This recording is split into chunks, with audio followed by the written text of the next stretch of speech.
శ్రీ మహాగణాధిపతయే నమః, శ్రీమాత్రే నమః. మాచిరాజు భక్తి ప్రేక్షకులందరికీ నమస్కారం. ఈనాటి దినఫలం కార్యక్రమంలో ముందుగా నేటి పంచాంగ వివరాలు పరిశీలిద్దాం.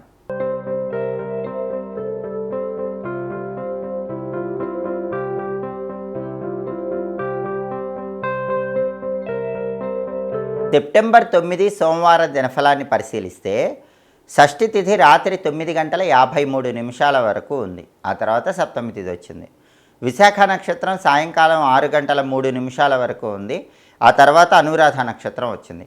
సోమవారం విశాఖ నక్షత్రంతో కలిసి వస్తే మిత్రయోగం ఉంటుంది. ఇది మిత్రుల వల్ల విశేషమైన లాభాలను కలిగింపజేస్తుంది. ప్రధానంగా ఈరోజు సాయంకాలం వరకు కూడా విశాఖ నక్షత్రమే ఉంది కాబట్టి ఈ నక్షత్రంతో కూడిన సోమవారం మిత్రుల వల్ల ప్రయోజనాలను కలిగింపజేస్తుంది. కాబట్టి ఈరోజు 12 రాశుల వాళ్ళు పని మీద బయటికి వెళ్ళినా, ప్రయాణాలు చేసినా మిత్రుల యొక్క సహాయ సహకారాల వల్ల అనుకున్న పనులు అనుకున్నట్లు దిగ్విజయంగా పూర్తి చేసుకుంటారు. అదేవిధంగా రాశి చక్రం చాట్లో గ్రహాల స్టేటస్ తీసుకుంటే సోమవారానికి అధిపతైన చంద్రుడు తులలో, శుక్రుడి ఇంట్లో ఉన్నాడు. ప్రేమ వ్యవహారాలు విజయవంతం చేసుకోవటానికి చేసే ప్రయత్నాలు 12 రాశుల వాళ్ళకి చక్కగా అనుకూలిస్తాయి. అలాగే స్త్రీల యొక్క సహాయ సహకారాల ద్వారా ముఖ్యమైన పనులన్నీ సులభంగా పూర్తి చేసుకోవచ్చు. కంప్యూటర్ రంగంలో ఉన్న వాళ్ళు ప్రమోషన్ల కోసం, ఇంక్రిమెంట్ల కోసం చేసే ప్రయత్నాలు ఈరోజు చాలా చక్కగా అనుకూలిస్తాయి. సాఫ్ట్వేర్ రంగంలో ఉన్న వాళ్ళు ఎవరైనా సరే కంపెనీలు మారటానికి, మంచి హైక్ కోసం చేసే అన్ని ప్రయత్నాల్లో అద్భుత విజయాలను అందిపుచ్చుకోవచ్చు. అలాగే విశాఖ నక్షత్రానికి అధిపతైన గురువు వృషభంలో, శుక్రుడి ఇంట్లో, శత్రువు ఇంట్లో ఉన్నాడు కాబట్టి ధనపరమైనటువంటి వ్యవహారాల్లో ధనాన్ని ఖర్చు చేసేటప్పుడు 12 రాశుల వాళ్ళు ఆలోచించి ఖర్చు చేయాలి. సాంఘిక వ్యవహారాలు నిర్వహించేటప్పుడు, సంఘంలో 10 మంది వ్యక్తిత్వాలతో కలిసి ముఖ్యమైనటువంటి కార్యక్రమాలు చేసేటప్పుడు ఏ నిర్ణయమైనా 1కి 10 సార్లు ఆలోచించి ఆ నిర్ణయం తీసుకోవటం మంచిది. అదేవిధంగా నక్షత్ర బలాన్ని బట్టి కొన్ని ముఖ్యమైనటువంటి పనులు చేసుకోవచ్చు. ప్రధానంగా విశాఖ నక్షత్రం ఉంది. విశాఖ నక్షత్ర బలాన్ని బట్టి వ్యవసాయ సంబంధమైనటువంటి పనులన్నీ నిర్వహించుకోవచ్చు. అగ్రికల్చర్ రిలేటెడ్ వర్క్ చేయడానికి విశాఖ చాలా మంచిది. అలాగే భూగర్భ నిధుల గురించి తెలుసుకోవడానికి కూడా విశాఖ నక్షత్రం విశేషంగా అనుకూలిస్తుంది. అలాగే బోరింగ్ పనులకు కూడా విశాఖ నక్షత్రం చాలా మంచిది. గర్భాధానం కార్యక్రమానికి కూడా అనుకూలం. అలాగే చిత్రలేఖనం, పెయింటింగ్ కోర్సులు నేర్చుకోవడానికి కూడా విశాఖ నక్షత్రం మంచిది. బిజినెస్లో ఇంపార్టెంట్ ట్రాన్సాక్షన్ చేయడానికి ఈ నక్షత్రం విశేషంగా అనుకూలిస్తుంది. కోర్టు పరంగా ముఖ్యమైన వ్యవహారాలు నిర్వహించడానికి విశాఖ నక్షత్ర బలం విశేషంగా సహకరిస్తుంది. ఒక్కొక్కసారి చెడు చేసైనా సరే విజయం సాధించాల్సినటువంటి పరిస్థితులు ఏర్పడతాయి. మంచి కోసం చెడు చేసైనా సరే విజయం సాధించాల్సిన పరిస్థితుల్లో ఆ ప్రయత్నాలు విజయవంతం చేసుకోవటానికి కూడా విశాఖ నక్షత్రం అనుకూలిస్తుంది. కాబట్టి నక్షత్ర బలాన్ని బట్టి ఈ ముఖ్యమైన పనులన్నీ చేసుకోవచ్చు. అదేవిధంగా ఈనాటి దినఫలం కార్యక్రమంలో 12 రాశుల వాళ్ళ రాశి ఫలితాలు ఏ విధంగా ఉన్నాయో ఇప్పుడు మనం పరిశీలిద్దాం. ముందుగా మేషరాశి. మేషరాశి వాళ్ళకి ఈరోజు ప్రతి పనిలో కూడా ఉత్సాహం ఉంటుంది. ఉత్సాహంతో అన్ని పనులు సులభంగా పూర్తి చేసుకుంటారు. ప్రతి పనిలో మంచి పురోభివృద్ధి ఏర్పడుతుంది. సన్మానాలు, సత్కారాలు ఇలాంటివి అందిపుచ్చుకునే అవకాశం మేషరాశి వాళ్ళకి ఈరోజు చక్కగా కనిపిస్తోంది. తదుపరి వృషభ రాశి. వృషభ రాశి వాళ్ళకి ఈరోజు కుటుంబ సౌఖ్యం ఉంటుంది. కుటుంబంలో విభేదాలు సమసిపోతాయి. సానుకూల వాతావరణం పెరుగుతుంది.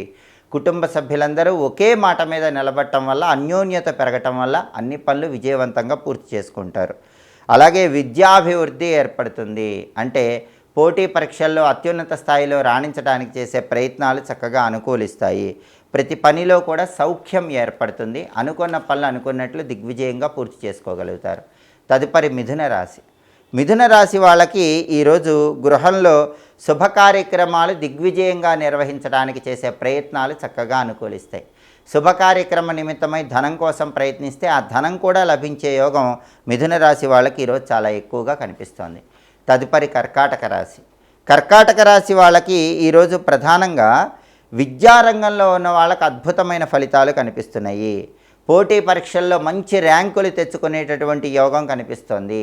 కావలసిన చోట విద్యార్థులు కావలసిన స్కూళ్ళల్లో, కావలసిన కాలేజీల్లో సీట్ల కోసం చేసే ప్రయత్నాలన్నీ కూడా చాలా చక్కగా అనుకూలిస్తాయి. తదుపరి సింహరాశి. సింహరాశి వాళ్ళకి ఈరోజు ప్రధానంగా వ్యాపారపరమైనటువంటి వ్యవహారాల్లో కొద్దిపాటి ఇబ్బందులు ఎదుర్కొంటారు. కాబట్టి వ్యాపారం చేసే సింహరాశి వాళ్ళు ఎవరైనా సరే పెట్టుబడుల విషయంలో 1కి 10 సార్లు ఆలోచించాలి. వ్యాపారంలో కొంత అస్థిరత చోటు చేసుకుంటుంది. ఆ అస్థిరతను అధిగమించే ప్రయత్నం చేయటం మంచిది. తదుపరి కన్యారాశి. కన్యా రాశి వాళ్ళకి ఈరోజు ప్రధానంగా అధికార ప్రాప్తి యోగం ఉంది. అంటే మీకు కొత్తగా బరువు బాధ్యతలు ఇవ్వటానికి, కొత్త కొత్త హోదాలు ఇవ్వటానికి అవకాశాలు ఎక్కువగా ఉన్నాయి. అలాగే విశేషమైనటువంటి ధనలాభం కలిగే సూచనలు ఉన్నాయి. అనేక మార్గాల్లో ధనం సంపాదించడానికి చేసే ప్రయత్నాలు ఈ కన్యా రాశి వాళ్ళకి ఈరోజు చాలా చక్కగా అనుకూలిస్తాయి. తదుపరి తులారాశి. తులారాశి వాళ్ళకి ఈరోజు ప్రధానంగా కొత్త వ్యాపారాలు ప్రారంభించడానికి బలం అద్భుతంగా ఉంది. ఎవరైనా తులారాశి వాళ్ళు ఈరోజు కొత్తగా వ్యాపారాలు ప్రారంభిస్తే ఆ వ్యాపారాలు 3 పువ్వులు 6 కాయలుగా ఉంటాయి. అద్భుతమైన విజయాలను వ్యాపార రంగంలో అందిపుచ్చుకోవచ్చు. అలాగే ఏ పని ప్రారంభించినా కూడా సర్వత్రా విజయాలు సిద్ధింపజేసుకోవటానికి, అద్భుతమైనటువంటి కార్యసిద్ధిని పొందడానికి తులారాశి వాళ్ళకి అవకాశాలు ఎక్కువగా ఉన్నాయి. తదుపరి వృశ్చిక రాశి. వృశ్చిక రాశి వాళ్ళకి ఈరోజు శరీర సౌఖ్యం ఉంటుంది. శరీరానికి ఏర్పడినటువంటి అనారోగ్య భావనలన్నీ కూడా సమసిపోతాయి. ఉల్లాసంగా ఉత్సాహంగా కాలాన్ని గడుపుతూ ఉంటారు. ప్రతి పనిలో కూడా అత్యుత్తమ స్థాయిలో రాణించడానికి చేసే ప్రయత్నాలు చక్కగా అనుకూలిస్తాయి. తదుపరి ధనుస్సు రాశి. ధనుస్సు రాశి వాళ్ళకి ఈరోజు వ్యాపార రంగంలో పూర్తిగా లాభాలు కనిపిస్తున్నాయి. వ్యాపారంలో ఊహించిన దానికంటే రెట్టింపు లాభం పొందే సూచనలు ఎక్కువగా ఉన్నాయి. అలాగే ప్రతి పనిలో కూడా పూర్తిగా అనుకూల ఫలితాలు అందిపుచ్చుకోగలుగుతారు. వ్యతిరేక ఫలితాలు ఏవి కూడా ఈరోజు ధనుసు రాశి వాళ్ళకు ఉండవు. కార్యసిద్ధి అద్భుతంగా కనిపిస్తుంది. తదుపరి మకర రాశి.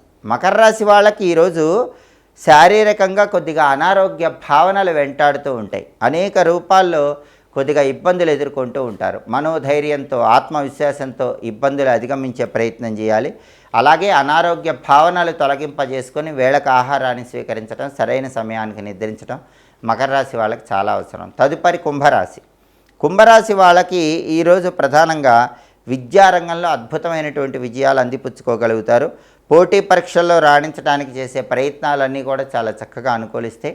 కాంపిటేటివ్ ఎగ్జామ్స్లో అద్భుతమైనటువంటి సత్ఫలితాలు అందిపుచ్చుకోవడానికి కూడా కుంభరాశి వాళ్ళకి ఈరోజు అవకాశాలు ఎక్కువగా ఉన్నాయి. తదుపరి మీనరాశి. మీనరాశి వాళ్ళకి ఈరోజు చోర భయం ఉంది. అంటే విలువైన వస్తువులు, విలువైన ఆభరణాల భద్రత పట్ల కొద్దిగా అప్రమత్తంగా వ్యవహరించాలి. అలాగే వాహనాలు అపహరించడం లాంటి సంఘటనలు కొన్ని చోట్ల చోటు చేసుకుంటాయి. కాబట్టి మీ వాహనాల భద్రత విషయంలో మీనరాశి వాళ్ళు ఈరోజు అప్రమత్తంగా వ్యవహరించడం చాలా అవసరం. 12 రాశుల వాళ్ళు అనుకున్న పనులు అనుకున్నట్లు దిగ్విజయంగా పూర్తి కావాలంటే ఈరోజుకున్న ప్రత్యేకత సూర్య షష్ఠి. ఈ సూర్య షష్ఠి సందర్భంగా 12 ఆదిత్యులను మనసులో స్మరించుకుంటే అద్భుతమైన విజయాలు కలుగుతాయి. అందుకే ఓం ద్వాదశ ఆదిత్యాయ నమో నమః అనే మంత్రాన్ని 21 సార్లు చదువుకొని పని మీద బయటికి వెళ్ళాలి. ఓం ద్వాదశ ఆదిత్యాయ నమో నమః ఈ మంత్రం 21 సార్లు చదువుకొని వెళితే సూర్యుడి అనుగ్రహం వల్ల విశేషమైన కార్యసిద్ధి లభిస్తుంది. అనుకున్న పనులు అనుకున్నట్లు పూర్తి చేసుకోవచ్చు. ఈరోజు సోమవారం కాబట్టి ఉదయం 6 నుంచి 7 మధ్యలో, మధ్యాహ్నం 1 నుంచి 2 మధ్యలో, రాత్రి 8 నుంచి 9 మధ్యలో చంద్రహోర ఉంటుంది. ఈ చంద్రహోర ఉన్న సమయంలో కొత్తగా ఉద్యోగాల్లో చేరటానికి మంచిది. వ్యవసాయానికి సంబంధించి ముఖ్యమైన పనులు నిర్వహించడానికి చంద్రహోర అనుకూలిస్తుంది. అలాగే తోట పనులు చేయటానికి కూడా చంద్రహోర చాలా మంచిది. అలాగే సాంఘికంగా పెద్దవారిని కలుసుకోవటానికి, స్త్రీలతో ముఖ్యమైన చర్చలు చేసి విజయం సాధించడానికి చంద్రహోర విశేషంగా అనుకూలిస్తుంది. అలాగే గృహానికి సంబంధించి ముఖ్యమైన పనులు కూడా చంద్రహోరలో చేస్తే చాలా మంచిది. అదేవిధంగా బావులు, చెరువులు ఇలాంటివి తవ్వటానికి చంద్రహోర చాలా మంచిది. అంతేకాకుండా కొత్తగా కొన్న ఆభరణాలు ధరించడానికి కూడా చంద్రహోర మంచిది. అలాగే వెండి పాత్రలు మొదటిసారి ఉపయోగించుకోవటానికి కూడా ఈ చంద్రహోర మంచిది. తెలుపు వస్తువుల వ్యాపారాలు చేసేవాళ్ళు ఎవరైనా సరే తెలుపు వస్తువుల వ్యాపారాలు మొట్టమొదటిసారి ప్రారంభించడానికి ఈ చంద్రహోర అనేది విశేషంగా అనుకూలిస్తుంది. హోరాకాలాన్ని బట్టి ఈ పనులు చేసుకుంటే అద్భుతమైన శుభ ఫలితాలను సిద్ధింపజేసుకోవచ్చు. ఇవి ఈనాటి దినఫలం కార్యక్రమంలో ముఖ్యమైన అంశాలు. మళ్ళీ తదుపరి దినఫలం కార్యక్రమంలో తిరిగి కలుసుకుందాం. ప్రతిరోజు కూడా మీ రాశిని బట్టి రాశి ఫలాలు ఏ విధంగా ఉన్నాయో తెలుసుకోవాలనుకుంటున్నారా? అలాగే ప్రతిరోజు నక్షత్ర బలాన్ని బట్టి 12 రాశుల వాళ్ళు ఏ పనులు చేస్తే అనుకూల ఫలితాలు కలుగుతాయో తెలుసుకోవాలనుకుంటున్నారా? హోరాకాలాన్ని బట్టి ఏం చేస్తే అదృష్టం కలిసి వస్తుందో మీరు తెలుసుకోవాలనుకుంటున్నారా? అయితే మాచిరాజ్ భక్తి ఛానల్లో ప్రతిరోజు ప్రసారమయ్యేటటువంటి దినఫలం కార్యక్రమాన్ని తప్పకుండా చూడండి. మా వీడియోస్ మీకు నచ్చినట్లయితే మా ఛానల్ని లైక్ చేయండి, కామెంట్ చేయండి. మా ఛానల్ వీడియోస్ 10 మంది మిత్రులకు షేర్ చేయండి. మా ఛానల్ని సబ్స్క్రైబ్ చేసుకోండి. పక్కన ఉన్న బెల్ సింబల్ నొక్కటం మాత్రం మర్చిపోకండి. సర్వే జనాః సుఖినో భవంతు. స్వస్తి.